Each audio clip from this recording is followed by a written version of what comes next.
Hello everyone, स्वागत है आप सभी का आपके ही चैनल अपराइज इंग्लिश में। दोस्तों, आज मैं फिर से हाजिर हूँ एक नए इंटरेस्टिंग स्टोरी के साथ। दोस्तों, आज का जो ये वीडियो है वह थोड़ी छोटी है। आज का जो स्टोरी है वह शॉर्ट मोरल स्टोरी है, लेकिन इस स्टोरी के पीछे का जो नैतिक सीख है वो बहुत इम्पॉर्टेंट है दोस्तों।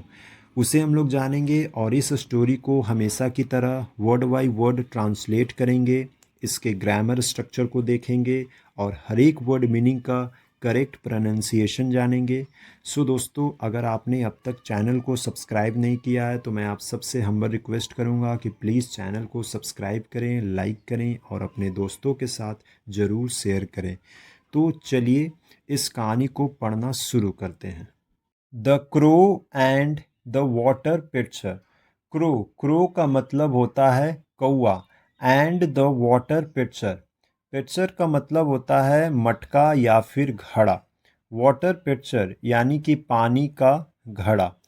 The crow and the water picture, कौवा और पानी का घड़ा। सो दोस्तों, यह हमारा आज के कहानी का टाइटल है, तो चलिए इसे पढ़ना शुरू करते हैं। Long ago, there lived a crow in a jungle. Long ago, बहुत समय पहले, there lived। दोस्तों, यह जो हमारा वाक्य यहाँ पर दिया हुआ है यह पास्ट इंडेफिनिट टेंस का वाक्य है, और जब हम पास्ट इंडेफिनिट टेंस का वाक्य बनाते हैं तो वहाँ पर सब्जेक्ट के बाद वर्ब का सेकंड फॉर्म का प्रयोग करते हैं। यहाँ पर लीव वर्ब का सेकंड फॉर्म लिव्ड का प्रयोग किया गया है।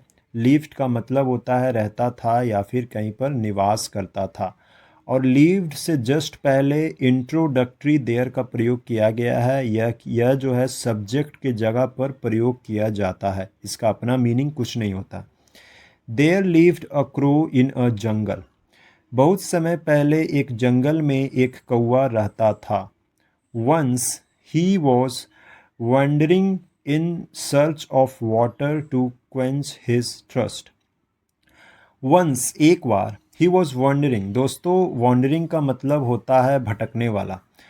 यह जो हमारा वाक्य यहाँ पर दिया हुआ है दोस्तों, पास्ट कंटिन्यूअस टेंस का वाक्य है, और पास्ट कंटिन्यूअस टेंस में जो है सब्जेक्ट के बाद वॉज या were as a helping verb के साथ वर्ब का फोर्थ फॉर्म आईएनजी का प्रयोग करते हैं। और यह जो हमारा वाक्य यहाँ पर दिया हुआ है पास्ट कंटिन्यूअस टेंस का वाक्य है। Once he was wandering in search of water to quench his thirst. Quench का मतलब होता है बुझाना। Quench his thirst, thirst का मतलब प्यास। एक बार वह अपनी प्यास बुझाने के लिए पानी की तलाश में भटक रहा था। At last, आखिरकार, he came flying over a village. दोस्तों, यहाँ पर सब्जेक्ट के बाद वर्ब का सेकंड फॉर्म केम का प्रयोग किया गया है। कम का जो वर्ब का सेकंड फॉर्म होता है केम होता है, और यह भी जो हमारा वाक्य है पास्ट इंडेफिनिट टेंस का वाक्य है। He came flying over a village. आखिरकार वह उड़ता हुआ एक गांव के ऊपर पहुंचा। There he saw a pitcher lying in front of a house. There वहाँ, ही सॉ। दोस्तों, सी का मतलब होता है देखना, और सी का सेकंड फॉर्म सॉ होता है। ही saw a pitcher lying in front of a house. वहाँ उसने एक घर के सामने एक घड़ा पड़ा देखा। There was some water in it. उसमें उसमें थोड़ा पानी था। The crow tried to reach the water but could not succeed. The crow tried. दोस्तों, ट्राई का मतलब होता है कोशिश करना, और यह वर्ब का सेकंड फॉर्म है। कौवा पानी तक पहुंचने की कोशिश करता रहा, बट लेकिन कुड नॉट सक्सीड, लेकिन सफल नहीं हो सका। The water level was too low in the pitcher. पानी का जो पानी का जो स्तर जो था वो बहुत कम था।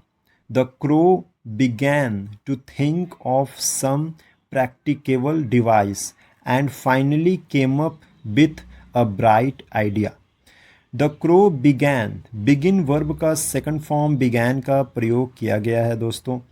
The crow began to think of some practicable device. Practicable का मतलब होता है व्यवहारिक उपाय। कौवा किसी व्यवहारिक उपाय के बारे में सोचने लगा एंड और फाइनली आखिरकार came up with a bright idea. आखिरकार उसे एक बढ़िया विचार सूझा। He looked around and found a payable. Payable का मतलब होता है कंकड़ या फिर पत्थर। ही लुक्ड अराउंड, उसने इधर उधर देखा और एक कंकड़ पाया। He picked up the pebble in his beak and dropped it into the pitcher. He picked up, दोस्तों पिक्ड अप का मतलब होता है उठाना। He picked up the pebble in his beak. Beak का मतलब होता है चोंच। उसने अपनी चोंच में कंकड़ को उठाया एंड ड्रॉप्ड इट, और उसे घड़े में डाल दिया। The crow realized that the water level had risen a little. कौवा को एहसास हुआ कि the water level had risen. दोस्तों यह जो हमारा यहाँ पर हैड के साथ वर्ब का थर्ड फॉर्म का प्रयोग किया गया है, और यह जो हमारा वाक्य यहाँ पर दिया हुआ है यह वाक्य पास्ट परफेक्ट टेंस का है। पास्ट परफेक्ट टेंस में सब्जेक्ट के बाद हैड और हैड के बाद वर्ब का थर्ड फॉर्म का प्रयोग करते हैं। कौवा को एहसास हुआ कि पानी का स्तर थोड़ा बढ़ गया है, सो इसीलिए he dropped more pebbles in the pitcher till the water level was high enough for his beak to touch it. क्या मतलब हुआ? सो इसीलिए ही ड्रॉप्ड मोर पेबल्स, इसीलिए उसने घड़े में और कंकड़ डाले। टिल, जब तक कि पानी का स्तर इतना ऊंचा नहीं हो गया कि उसकी चोंच उसे छू सके। The thirsty crow then drank the water to his heart's content and flee away. The thirsty crow, प्यासा कौवा ने जी भर कर पानी पिया। हर्ट्स कंटेंट यानी कि जी भर के। प्यासा कौवा ने फिर जी भर कर पानी पिया एंड फ्ली अवे, और फिर उड़ गया। सो दोस्तों इस कहानी का मोरल है necessity is the mother of invention. आवश्यकता आविष्कार की जननी है, यानी कि ज़रूरत ही आविष्कार का माँ है।